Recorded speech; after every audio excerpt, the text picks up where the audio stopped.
It may be hard to believe, but Elon Musk's second-generation rocket recovery technology is about to begin testing, with an estimated 80% chance of being realized this year. At a recent SpaceX employee meeting, Musk introduced a more advanced second-generation rocket recovery technique, which involves using a mechanical arm to directly catch the rocket mid-air.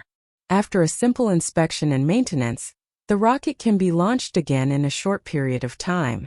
This technique saves over 80% of the maintenance, transportation time, and labor costs compared to the first-generation vertical rocket recovery method, significantly increasing SpaceX's rocket launch efficiency. Additionally, Musk announced that SpaceX will account for 90% of the global payload launched into space this year, while China, ranking second, will account for an impressive 6%.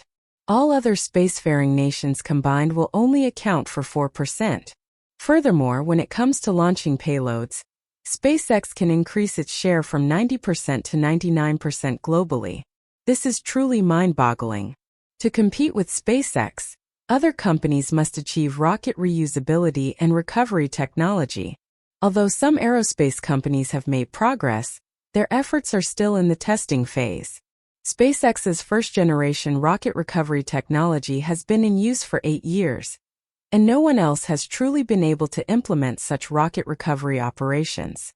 Now, Musk is about to begin testing the second-generation rocket recovery technology, widening the gap even further.